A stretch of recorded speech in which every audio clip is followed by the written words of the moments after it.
Akkam jirtu hordoftoota chaanalii kee kabajamoo, nagaan koo kan kabajaaf kan jaalalaa bakka jirtanitti isin haa dhaqqabu.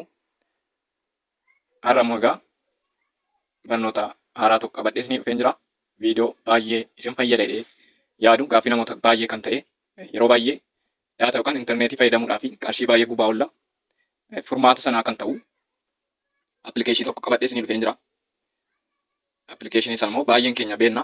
Appilikeeshinichas eessaa arganna yoo jettanii warri app store fayyadamtan app store irraa argattu, warri play store fayyadamtan immoo play store irraa arganna jechuudha. Appicha argachuudhaa fi jalqaba play store bananna jechuudha. Sana booda search bar irratti iddoo search jettu kanarratti BD net VPN jennee erga barreessinee booda search goona.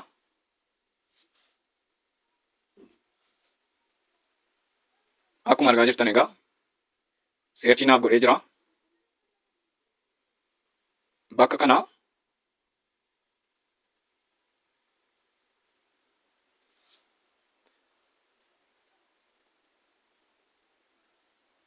Bakka kana jirti jechuudha.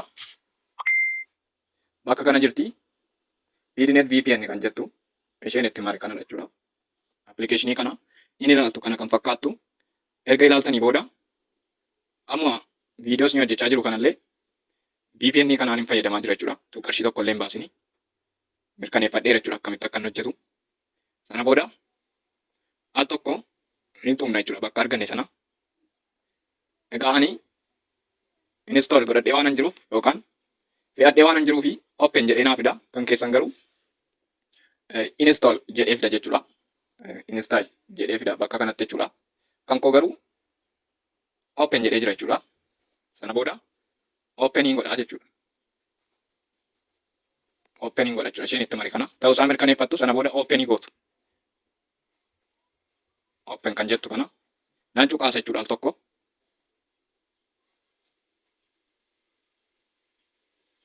Ergan cuqaasee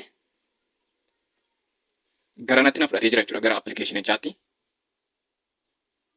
Sana booda network kan jettu jirti. Network kan jettu jirti. Ishee filannaa jechuudha. Iddoon itti maru kana ilaala. Network kan jettu kana hin barbaaddu jechaadha. Bakka kana iddoo C jettee alaabaa warra Ugaandaa kana argamtu kana Ugaandaa MTN UDP jettee gara gadiitti BDNet VPN kan jettu al tokkoon cuqaasa jechuudha ishee. Ittaan isin mara ishee kana jechuudha. Barbaaddattanii isheen ammas ni takkase kana isheen ammas ni heeruu isinii kenne kana barbaaddu jechaadha. Yeroo jalqabaatiif yoo ta'e isiniin fidu waan ta'eef an asitti argadheen jira kun. Itti mareen jira. C jedhee alaabaa Ugaandaa jira. Ugaandaa MTN UDP kan jettu kana al tokkoon cuqaasa jechuudha. Sana booda selektii naa godhee jira. Yeroo jalqabaatiif waan ta'eef isinitti agarsiisuuf jedheetanii. Ammas gara gadiitti server kan jettu kana iddoon itti mare kana serverii jira. Serveriin irratti hojjetu jechuudha. Ishee filachuudhaaf immoo asirra isheen itti mare kana hin cuqaasna jechuudha bakka kana. Iddoon raayitiitti godhe kana sororaa iddoon itti godhe kana ni cuqaasna al tokko. Sana booda auto select server and UDP global kan jedhutu jira. Kanaafuu UDP global kan jettu al tokko filanna jechuudha. Sana booda steppiin itti aanu start kan jettu qofa tuquudha. Kunoo isheen itti mare kana start jettee jirti. Al tokko nan tuqaa jechuudha. Sana booda amma inni connect godhutti eeganna. Akkuma argaa jirtan maayikiroo sekendii gidduutti sekendii muraasa gidduutti magariisa uffatee connect godhee jira. Kana jechuun hojjechuu jalqabuusaa agarsiisaa jechuudha.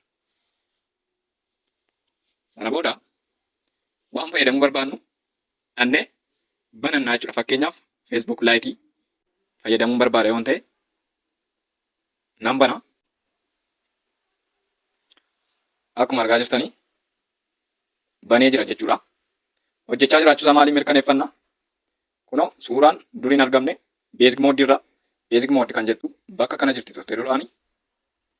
Naannoo kana basic mode kan jettu ture iddoon qayitti mare kana iddoon diimaa mare kun beezik moodiitu jira jechuudha. Gaafa daataa hin qabne jechuudha. Yookaan gaafa intarneetii hin qabne iddoon itti mare kana beezik mood jedhee nuuf fida jechuudha.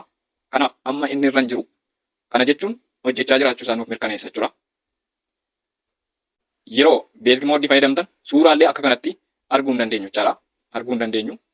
Garuu amma suuraan kun yoon gadi qabe kunoo hin mul'isa jechuudha. Mastaawoqiyaa yookaan beeksisa yeroo ammaa waa'ee guyyaan qidaamee guyyaa hojii ta'eera isa jedhu wajjin wal qabata. Afaan Amaaraatiin barreeffamee jira akkuma carraan arge. Gara dabuubii kanattidha, gara kibbaa kanattidha, garuma biyya keenya kana keessatti beeksisa namoonni hundumtuu maxxansaa jiranidha. Kunillee egaa adeemsa mataa isaa qaba. Inni kun dhimma amantaa wajjinis wal qabachuu danda'a waan ta'eef ani isa keessa hin galu. Garuu carraa ta'e akkuma carraa walirra dhufee jira jechuudha. Kanaaf viidiyoon kun akka inni baay'ee isin fayyadu shakkii tokko illee hin qabu. Isinis yaaltanii waan yaalu qabdan akka itti fayyadamtan gamanumaan dhaamsa isiniif dhaama. Viidiyoo babbareedaa akkasii viidiyoo baay'ee isin fayyadan akkasii argachuudhaaf hiriyoota keessan itti waamaa, afeeraa. Chaanelii kana guddisuudhaaf sabiskiraayibii gochuu hin dagatinaa. Viidiyoo irraa yoo isin gammachiise laayik, sheer, sabiskiraayib gochaa hiriyoota keessaniif dhaqqabsiisaa. Viidiyoo itti aanuun amma wal arginutti nagaan naaf turaa.